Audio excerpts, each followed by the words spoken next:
My battery's nearly going actually, and anyway. But what he was doing the other night about Robert Sylvester Kelly was I was interested in how the media covered it in Ireland. Yeah. And to my amazement, I was listening to Doc on One, RT Doc on One and stuff, and I was listening to a little bit of an interview. And from my perspective, maybe because I'm Irish, they came from a very different open mind, which was really, really reassuring considering how the media ran with it over in the United States. And so what I want to do now is contact them when I go over in the new year. If I can, I'm not saying I can pull up anything, but I'm interested in meeting the media and arts communicator who did the interview. Sinead somebody, but what I heard when I was listening to that small little interview last night on the Surviving R.Kelly documentary was this Irish lady on the radio was saying it almost like she sounded like she picked up on the raw emotion of the interview with Gayle King. But she wasn't saying it. I know, yeah, exactly. We don't know these people. Yes. See, we don't know these people over here. But this is what it sounded like when I listened to that small radio interview. Yeah. And I thought that when I go into Ireland, all you can do is try. Just contact them before you go over. Ask if you can speak to them. But it was almost like that she had picked up. He's in, to be honest with you, right now as we speak, he is in solitary confinement, and he has almost lived there, you could say, since the time. Now he's in probably over 500 days. What's he doing in prison? Has he been sentenced or something? No, exactly, Kurt. No, he was charged with all these charges. Now, do you know what? I won't go into it now with you, okay? Because I understand that people aren't properly educated with the truth and the facts over here. But my aim right now is to try my best to promote something in the new year, whether it's a music entertainment night, do you understand? Getting tickets out, getting flyers out, collecting email addresses off people. So whatever bit of help and support you can. Now, I'd appreciate it, but I still am going to do it because it's about raising awareness. You know, the man is innocent. He innocent, and there has been a breach to his privacy under the human rights law. Now, there has been. So people can deny it all they want to in America, but that's what it looks like. But anyway, he's in prison now. So he was the best.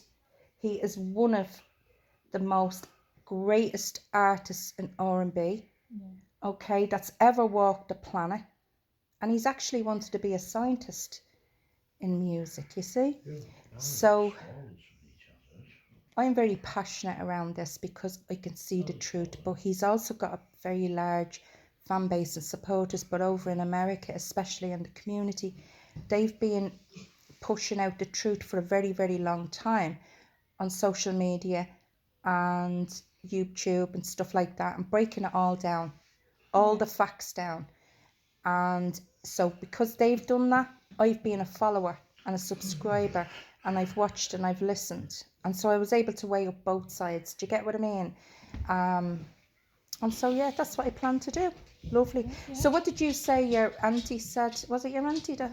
Yeah, we were talking about it not long ago actually. I can't think how it came up in conversation, but she said I'm sure he's got some sort of Irish heritage in him, or it's something to do, either his mum or his dad's side, one of them's got Irish heritage and she couldn't remember which one. But your auntie? Yeah. So is she Irish to say that? Yeah. So well, her partner, when she moved over in Ireland, Stephen, he's from, I can't think where he's originally from. So the children, we've got there's Padraig, Fanula, Connor, God, they're very Irish. And Gabriel. Mine's an English name, would you believe? But McCallium. Yeah. So you were speaking to your auntie. She'd seen that, did she? She'd seen the interview, was it? We were talking about the interview, and I was saying like they just back when they were pushing and pressuring, and they broke him and got him to cry, and then obviously he just died. And how did you feel about when you actually watched that interview? I've not watched it. I can't watch him. Well, there you go. Yeah, because why? You would become Yeah, I get too involved with it, and I take things personal and what people say. right. Get Okay, really, so it you got, get affected by that. Yeah. Well, some people are very sensitive, and I have to admit, I'm one of them people. You know, but I don't watch the telly and stuff Yeah. like that, right? And that's my own reasons. I haven't watched it for years. Yeah. I seen it on my phone, and it's like when I watched it. I just think a lot of the stuff that's been said just seems very, very fabricated and just doesn't seem much truth behind it. Whereas you've got other public figures that have done what they've said is similar to what he's done, that are nothing like him, that abused their power Yes. to get. Yes. Whereas he did No. what he was doing. This man is an innocent man. And Okay. he's getting tarnished now. Yeah. And saying that he's mocking people by his lyrics in his song, but people are picking into it now and making too much judgment on somebody that they've got no background knowledge of. They don't know where he's come from and who, and they're too quick on the social media and online to go, you've done this and you've done that, you deserve punishment, you deserve, when they do not know the facts and they do not know they what's don't going know on. that. You see, this I know is media. personally, someone carried on living their life, and no matter what I did, I chose not to say anything. That's fine. You carry on and do Yeah, stuff but the like thing that. is about his lyrics is, I mean, but have you ever played his music and Yeah, stuff? I love his music. Which do you? Which is your favourite song? To be fair, I like a lot of the newer ones, but the ignition reminds me of my brother. My brother always used to dance to that when he was younger, and he loves that. And then I like the bump and grind and stuff like that. Yeah, I like me that too. type of music, Absolutely. and But I love listen, the 90s he's and also R&B. brought gospel. Yeah. He's very connected to God. Do you understand the Yeah. spirit and stuff? Yeah.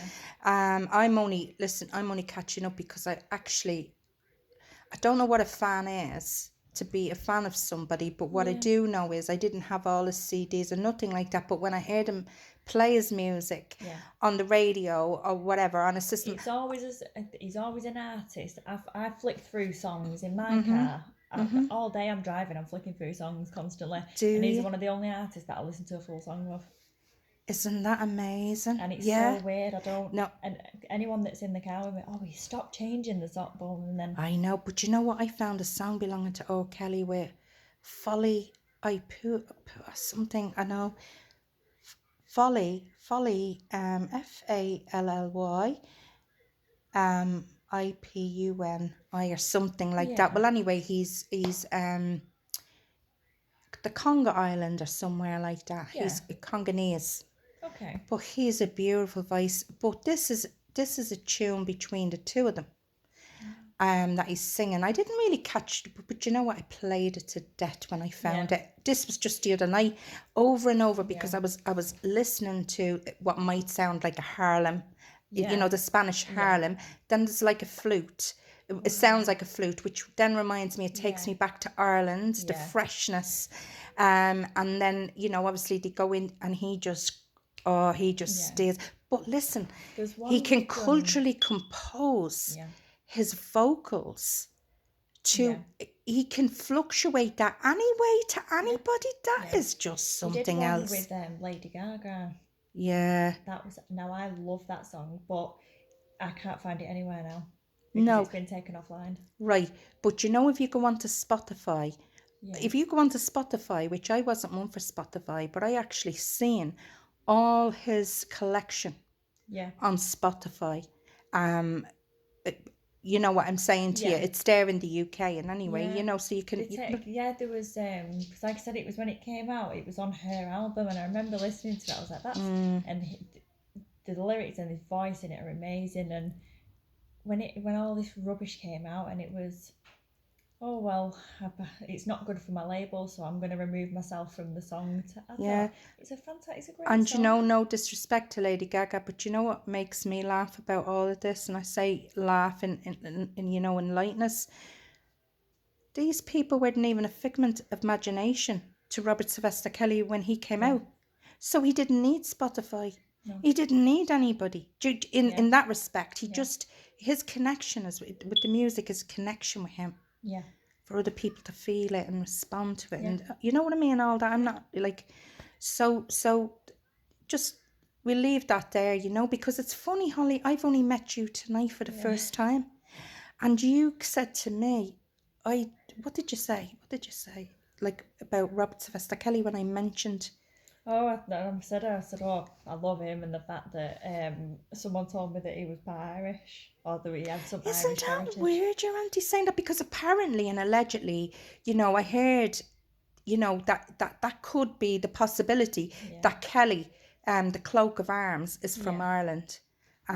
So that's no, honestly, that you just saying that, right? It's how your auntie picked up on that really quickly. It's mad, and I think, mind you, we talk about a lot of stuff, and like you said, we were talking about, and I said, I can't. I said, as soon as everyone told me he broke down, and I said I couldn't have watched it. I said it'd just have. I said, because I take things personal, and then that'd be it. I'd be online, and I'd be trying to find out ways that you can try and do something. And exactly. Well, hopefully in the new year, you know, we'll put something together, no matter how small, but whatever, to contribute to his situation. Yeah. Because an artist like that, that's given to the whole world that healing for 30 years. Yeah. Can you imagine? And You know, this has been blown up, like you said, to the media, between the nobody media. knows what he was brought up. He could have been brought up with, you know, that's the colour grey, that's the colour blue. He could have been told that that's blue and that's black. Yeah, but you know what? He has got it. His upbringing is, that's another story again. It would break your heart, and how he just managed to see the glass half full. Do you understand? And he turned his life around like that into music. Do you know, we're talking about a very different kettle of fish here, and I think the book stops with Robert Sylvester Kelly, to be honest with you, because it is a miscarriage of justice. I don't mind coming out and because my experience of where I was brought up in Ireland, I only have my experiences to go by, and I can see a lot of similarities in this. And there is nobody that can come and say any different to me, because I've done my research. You see what I mean? So I have to think of a man like that. And not just him, but other people are going through the same in the world, because there is. But there's a lot of hope for him, and I honestly do believe he's going to be free. I really do. It's just a matter of time and when that's going to be. And there's another story to tell in him, do you know what I mean? And I just can't. And I do hope he goes, I do hope he becomes a scientist of music, because he will be, he's a walking piece of research. That's what I think, because he's the one that can do it. And it sounded like the music industry had limited him by putting him in a position of saying, no, you're an R&B star, and this is what we need from you, this is what you do and stuff. And that's fine for a while. But if you've got that mind of wanting to explore and go that one further, you know. Well, they didn't want Whitney to do gospel. They stopped doing that and said, you will do pop only. Oh God. Anyway, it is, isn't it? But listen, thanks for that little chat, if you don't mind. And in the new year, like, obviously, I'll, you know, if you want to spin this around as well. I can't believe, look, I've just been. Hold on. This is for Robert Sylvester Kelly's supporters and fans. Say hello. Will we put them faces back on, them funny faces? We can. No, we won't. We'll leave it respectable, and then we'll have a bit of fun like two kids afterwards. So listen, thanks a million, Holly. You're welcome. And I'm sure Robert Sylvester Kelly's supporters, and his family especially as well, appreciate what you've said. Okay, all the best. Bye bye.